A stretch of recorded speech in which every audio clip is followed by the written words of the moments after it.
Thanks for joining us for the Cultured Meat and Future Food Show. This episode is part of the New Harvest Fellowship Series. We're excited to have Kai Steinmetz on this episode. Kai is a PhD candidate from the University of Auckland. His research aims to create serum-free and cost-effective growth and differentiation media for cultured meat production. Both basal media and serum requirements will be addressed. His research will also establish a deer primary muscle cell culture for the first time ever and test new media formulations on these cells. We had a great chat with Kai on this next episode of the New Harvest Fellowship Series. Let's jump right in. Thanks for joining us on the Cultured Meat and Future Food Show. I'm excited to have Kai Steinmetz on the episode today. Thanks for having me, Alex. Kai, tell us a little bit about your background and actually when you first heard about cultured meat. Yes, I did my diploma, which is the German equivalent to a master's degree in biochemistry at the University of Frankfurt. And I did basically just do structural bio research back then, which is like looking at the structure of proteins on a molecular level. And when I was done with that, I was doing some soul searching because I didn't really want to continue doing research in that area and was questioning the meaning of life and mine specifically and where to take it next. And during that time, I picked up my interest in philosophy again, which was something that always interested me back before I started doing biochemistry. In doing that, I came across the topic of animal rights, and I saw the logic in that and soon adopted that philosophy for myself. And trying to cut out animal exploitation from your consumerism, you naturally start researching alternatives, and you usually do that online. And that's how I actually came across an article. I think the first thing that I actually found was Impossible Foods and them talking about how they were producing heme by microbial fermentation. And soon after researching down that line, I came across the topic of actually producing real meat in a lab. And that's how I found New Harvest as well. And found out that some people were having much more ambitious ideas than I had initially thought. And having my newfound ethical convictions and the right academic background to get into that, I was fairly sure pretty soon that I wanted to get involved myself. With kind of like the animal rights, animal welfare in mind, sometimes we see that in different countries, consumer perception is very different. How would you say that in New Zealand, people are open to vegan and vegetarian diets? So there's certainly a difference between rural communities and cities when it comes to things like veganism and animal rights, because people in rural communities are usually having livestock here in New Zealand. This is very common. I think they get a bit defensive also when talking about this technology because, naturally they feel threatened to some extent. But in the cities, there are actually very progressive communities that do support this research. And what it really comes down to is trying to not give the individual farmers that might be threatened or feel threatened the idea that they're going to be left behind, but instead show them the advantages of the technology and show them that there's still a place for them and their land and their lifestyle in the future that we're trying to build. Great. So once you heard about New Harvest, tell us a little bit about the program and what exactly you're doing for your research. I actually didn't get into the program right away. So what happened is that I followed the New Harvest newsletter, knowing that I wanted to get involved. I was watching that closely. And at some point, they advertised a PhD position in New Zealand. And that was actually funded by a New Zealand research institute. And they just passed on the word because they wanted to have a bigger pool of candidates for that, obviously. And that's how I met my current supervisor and applied for that position. And I got into the New Harvest Fellowship program after that to attract additional funding to be able to visit more conferences and also to just be able to join the New Harvest network and be able to exchange ideas and problem solve together with all the other people in this community, because the international community of fellows working in this field is still very small. So it's really important to stay connected with those that are in the field and try and collaborate as best as possible. Great. And when we had spoke last time, you were talking, I believe, about different media options that you're working with. Is that correct?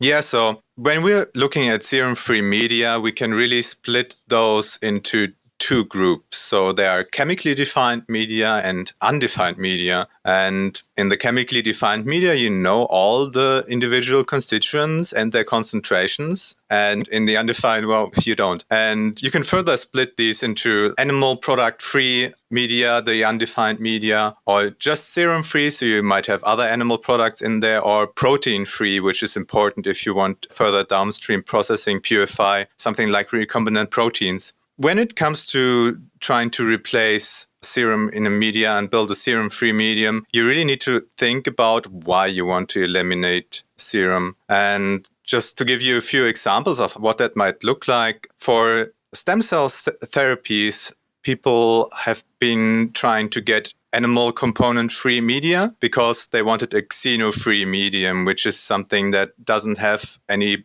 components in there from other species. So instead of using fetal bovine serum, which is coming from cow fetuses, they've been using platelet lysates produced from human donor platelets. So people usually donate these for patients, but they have a very short shelf life. And once they're no longer safe to use on patients, you can still lyse those platelets. And by disrupting these and purifying the liquid from them, you get something that's very high in growth factors as well that you can use as an FBS replacement in stem cell therapies. And when you look at chemically defined media, one example for these would be something like the production of high-cost peptides in CHO cells, for example. And people really wanted to have a very reproducible process that is very optimizable because they have very high margins with the things that they're producing. So even if a chemically defined medium might be more expensive liter to liter, compared to an FBS containing media, the payoff is still worth it for them because they have a much more optimizable system that they're going to get more output with.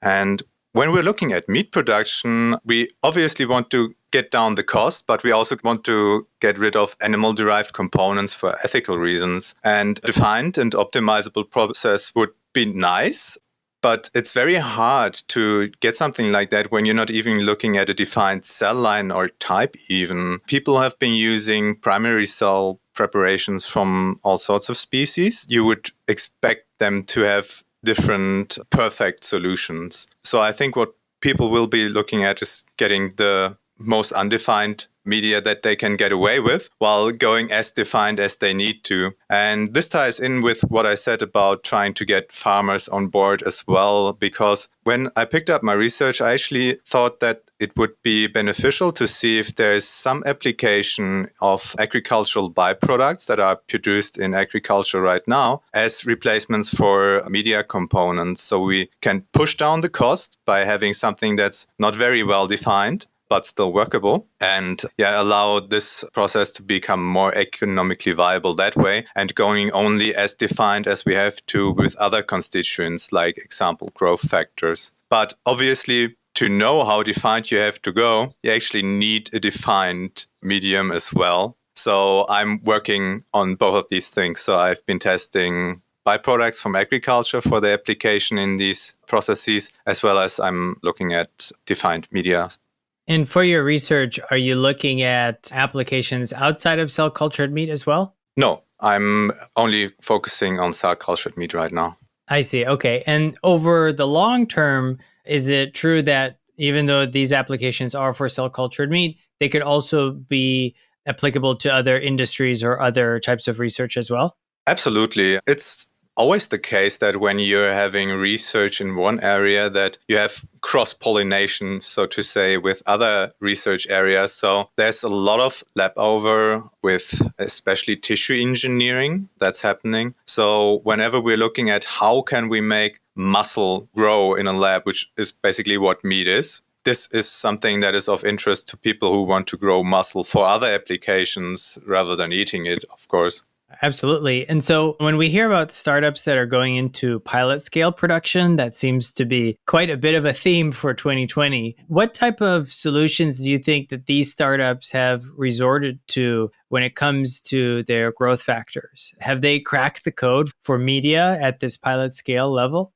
Yeah, I think when you're hearing about plans for pilot scale production, you got to be a bit cautious because you can always plan things without knowing all the minutiae. So I can plan a trip and I don't necessarily know what type of car I'm going to rent for that. And I can also cancel my plans. So I realize down the line that I don't have the money for the car, that the car alone would just get me from London to Singapore.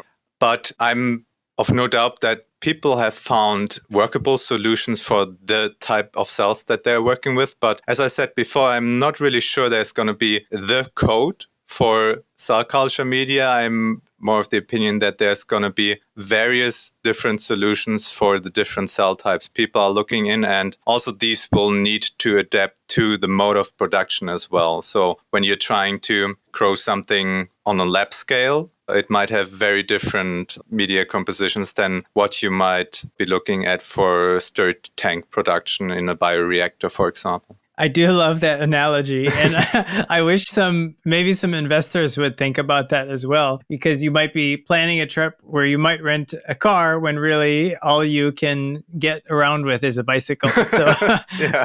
we'll see what happens.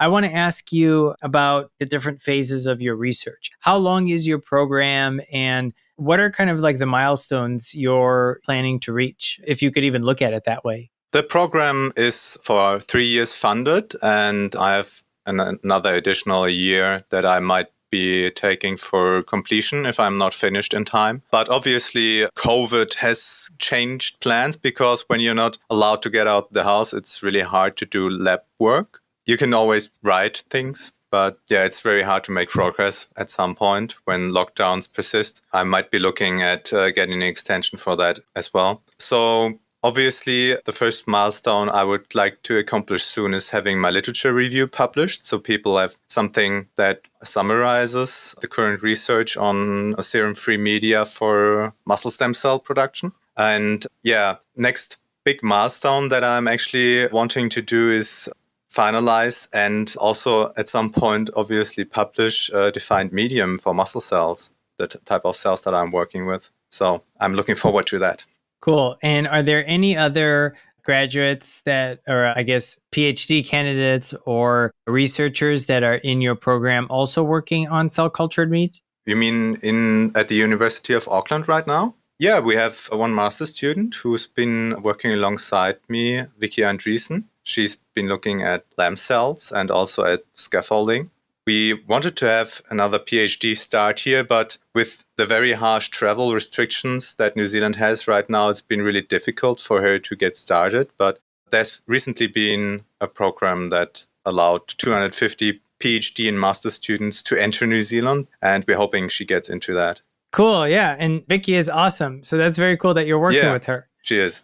In addition to New Harvest, what are some of the other programs or resources that have helped you get started in this kind of cell cultured, not only industry, but phase of research? New Harvest has really been awesome, and just like I said, being able to go on a Slack channel and have access to all these people who are working on very related issues is just great. And what else helped really was probably Twitter, because people retweet something new and exciting when they find something new. So getting a feel for who the players are in that space and what they're trying to do, that's really helpful. And last but not least, of course, conferences. So New Harvest 2019 was pretty great. And the Cultured Meat Conference was awesome as well. And I would encourage everyone who's just in this and doesn't know how to get started, wants to get started, to try and get into one of these conferences and see what's what, especially with how the Cultured Meat Conference was online and very reasonably priced. There's really nothing that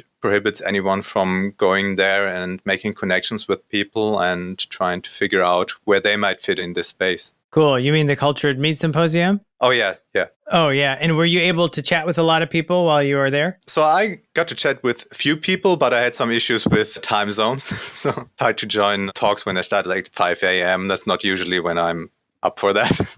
Right. And right now you're on Friday, I'm on a Thursday. So it makes it even more complicated. Yeah, other than that, not something I've used extensively myself, but the Good Food Institute has a section called Essential Reading and Research. So anyone who wants to learn more should probably check that out as well. Cool. And I think our podcast might be listed in that essential reading and It research. should So be. If it's not, that's an oversight. I think it is. I think it is. Great. You mentioned Twitter, and it's really interesting to see how valuable Twitter is for science and all types of science. And I feel like Twitter is a way the science community really shares information really fast. And I haven't really seen that in too many other industries, I guess, if you don't include politics. Yeah, definitely. So Twitter is really good for really the retweeting is probably the best feature of it because you can just amplify and show something that you found interesting, without having to jump through too many hoops. So it's really something to go down the rabbit hole as far as you want. So, how does scientific progression typically take place? And what I mean by that is that will there be certain breakthroughs that just might speed up the process within the industry overnight, so to speak? Or is it always a slow and steady path forward? I don't think it is ever a steady path because when you zoom out far enough, just the scientific and the technological advancement in other areas, it's going to be exponential. So we are at the very start of that process, so it's hard to see just yet. And if you zoom in, though, I think this imaginary line of progress is surely to be jacked. There will be some pivotal findings and techniques born out of scientific discovery. Things like PCR, the polymerase chain reaction, or CRISPR, these have really been huge jumps in scientific research, and it's not unreasonable to expect something like this happening in this space as well, but that won't necessarily be born out of the research just focusing on this topic as well. Like I said before, there's huge overlap with the field of tissue engineering, and even breakthroughs in more loosely related fields like renewable energy might be absolute game changers for cellular agriculture. So if you're looking at suddenly having the greatest, most clean and abundant power source of all time, that's really going to accelerate these processes. Cool. And that's very motivating, not just optimistic, but realistic, but really exciting thing to think about that we could have these breakthroughs, like you mentioned, PCR or CRISPR, that could help us really do a lot more. Yes, I'm really looking forward to that. So now actually it's time for our audience questions. And so if you have submitted a question, we will try to answer it. We have 2 questions on this episode. And for future episodes, especially on the New Harvest Fellowship series, we'll be having a call out for questions. So feel free to take a look at the upcoming episodes. But we have a question from Lisa from Australia. Go ahead, Lisa. Hi, Kai. This is Lisa from Australia. I have a question about growth factors. Have you already been able to induce proliferation and differentiation in your deer cells? And if so, are you able to talk a bit more about the key media components or growth factors needed for each process? Thanks. Yeah, good question. So I've been able to isolate and induce proliferation and differentiation in deer muscle stem cells. And I also saw spontaneous contractions of differentiated muscle tissue the other day, which was really exciting. So yeah, it's working. Yeah, when it comes to the media needs, I can't say I've completely cracked the code yet, but they don't seem to behave significantly different from other primary muscle stem cells, e.g. from cows, which kind of makes sense because they're very closely related. So for my bio nerds out there, they're from the same infraorder, the Pecora. I don't anticipate huge differences, so I haven't made them proliferate and differentiate in a completely defined system yet. But what I can say up until now is that definitely have react positively in terms of proliferation to the basic fibroblast growth factor, which is something we see in almost all muscle stem cells across species. Great. And our next question is from Kieran, also from Australia. Go ahead, Kieran. Hey, it's Kieran from Australia. How complex are growth factor proteins? Currently, at least some are manufactured in mammalian cells, Chinese hamster ovary, but could they be produced with the correct post-translational modifications in yeast or algae? That way, perhaps yeast or algae, which are hydrolyzed for the provision of biomass for media, could also cheaply provide the growth factors as well. Thanks. Great question. I must admit, though, that I haven't gone into depth about the structure of growth factors and the molecular machinery necessary to produce them myself, because that's beyond the scope of my current research. A lot of the growth factors that I've been looking at are already produced in E. coli, though, and I'm sure that people are already working on strain engineering of microorganisms and other ways to get around using mammalian cells for that production, because, like you said, that's the most expensive way to get to that. Shout out to ORF Genetics from Iceland, who've recently been on this very podcast as well. Listen to that episode if you haven't. So one of the ways to produce these growth factors in bulk might actually also be in barley. Who knows? It's a very exciting technology, and I'm very keen to see their progress. I also think that we might not necessarily stick to the growth factors as we find them in nature in the long run. So when getting more discoveries in terms of small molecules who might fit these receptors for the growth factors as well, this might lead to much more stable or even more potent reactions in those cells, and of course cheaper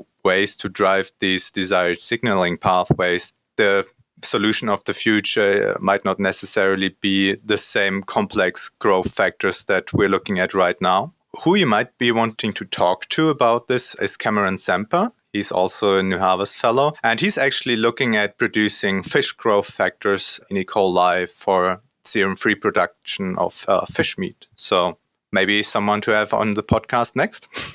Great. I love it. Nice shout outs too. So thank you, Lisa, and thank you, Kieran, for submitting the questions. My next question for you, Kai, is, and this is a question that I've asked a couple of the other New Harvest Fellows and other guests on this show. Pre-COVID, if we were to walk into your lab or go to your bench, what would we see? Probably a lot of bottles with different things, and also a lot of paper, because I keep printing protocols and then I don't put them away nice and neat, so they're usually quite disheveled. But I try and keep the chaos to my bench in the lab that's not the sterile hood. And yeah, most of my work has actually been happening in the sterile hood, so you always got to be very neat about that, wipe it down and UV it so there's nothing in there that might grow in your cell culture media, although you didn't want it to grow. Yeah, there's definitely a bit of a schizophrenic thing happening between my lab bench and the clean bench. You can learn more about Kai on LinkedIn and about New Harvest at www.new-harvest.org. Kai, do you have any last insights for our listeners today? Yeah, so I'd like to actually speak to your listeners and say that they're probably like the top 1% of people informed about this subject if they're listening to your podcast. And as such, I think it would be really cool if they could spread the word and try and be an advocate for this technology as well. Because people see articles out there and they might have heard of cultured meat, but they don't really know a lot about what's going on. And I think not only for getting more public funding and more public awareness for the scientific process, it's also really important that this research is demystified. People need to eventually accept these products that are coming out of this process. They need to be informed. And the earlier this happens, the better. And that's on the early adopters to facilitate. Kai, thank you so much for taking the time and sharing your insight on the Future Food Show. Thank you very much for having me. This is your host, Alex, and we look forward to seeing you on our next episode. This program was produced by H Media. We'll see you soon.